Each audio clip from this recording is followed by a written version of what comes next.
విస్తృతమైనటువంటి రాష్ట్ర ప్రయోజనాలు కూడా ఇన్ని ఉంటాయి. దాని విషయంలో జన సైనికులైనటువంటి మా జన సైనికులకు కానీ లేకపోతే మా పార్టీలో ఉండేటువంటి కేడర్ కానీ లీడర్స్ కానీ అందరికీ ఒక పక్క నమ్మకం ఉందన్నమాట.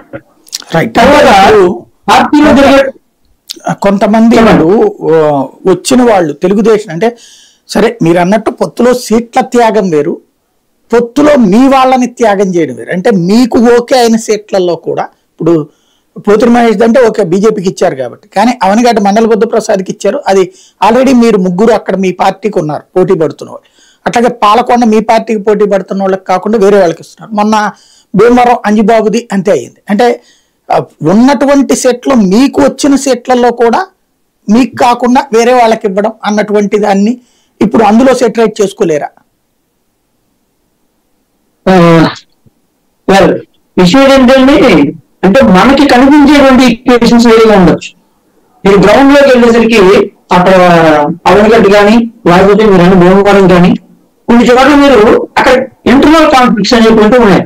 అంటే జనసేనకి ఇస్తే మిగతా పార్టీలో ఉన్నటువంటి అభ్యర్థి యాంటీ చేయొచ్చు, అలాగే ఒక పార్టీ లేదా వేరే మా జనసేనకి ఇస్తే ఇంకో పార్టీ అభ్యర్థి వేరే చేయొచ్చు.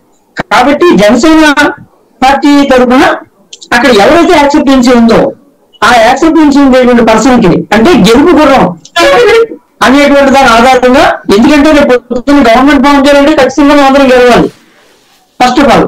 కాబట్టి మాకు ఉండేటువంటి లిమిటేషన్స్ లో మేము ఒక పక్కన గెలుపు, ఒక పక్కన ప్రభుత్వ ఏర్పాటు, ఒక పక్కన రాష్ట్ర ప్రయోజనాలు, ఒక పక్కన పార్టీ ప్రయోజనాలు అన్నిటినీ కూడా సమగ్రంగా ఆలోచించి తీసుకునే నిర్ణయాల్లో భాగం.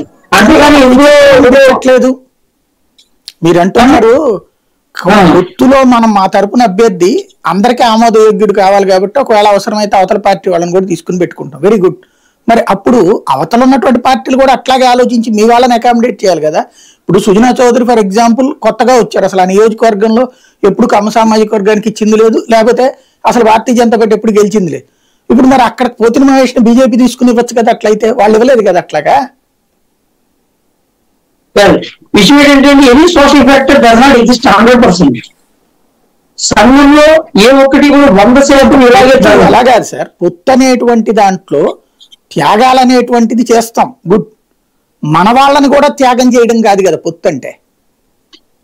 మన సెట్లనే మన వాళ్ళని త్యాగం చేయడం పొత్తు అవుతుంది అది. ఇంకోటి మీరేమంటున్నారు, అవతల వాళ్ళకు కూడా ఆమోదయోగ్యమైంది. మరి అట్లాగా మీకు ఆమోదయోగ్యమైన వాళ్ళని అవతల వాళ్ళు పెట్టాలి కదా, అట్లా పెట్టలేదు కదా. వాళ్ళకి ఆమోదయోగ్యమైన వాళ్ళు పెట్టుకున్నారు, మీరు సమర్థిస్తున్నారు. అప్పుడు మీకు తరపున ఆమోదయోగ్యమైన మీరు ఎవరిని పెట్టుకుంటారో వాళ్ళని ఆమోదయోగ్యం చెయ్యాలి కదా అవతల వాళ్ళు కూడా. అప్పుడు కదా పొత్తు ధర్మం అంటే. ఓకే చెప్పండి. విషయం ఏంటంటే సార్ మీరన్న మాటకే అంటే మీకు విచిత్రంగా కనబడినటువంటి విషయమే వాస్తవమైనటువంటి విషయంగా చెప్తున్నాను మీకు. నేను వాస్తవంగా మీకు విచిత్రంగా కనబడచ్చు, తప్పులు కనబడవు, కానీ వాస్తవమే. వాస్తవంగా 175 నియోజకవర్గాలు ఉన్న ప్రాంతంలో మాకు ఎక్కడ ఎన్ని చోట్ల కంప్లైంట్లు వచ్చాయి? 2-3 చోట్ల కంప్లైంట్లు వచ్చాయి. మా 20 2-3 చోట్ల కంప్లైంట్లు వచ్చాయి.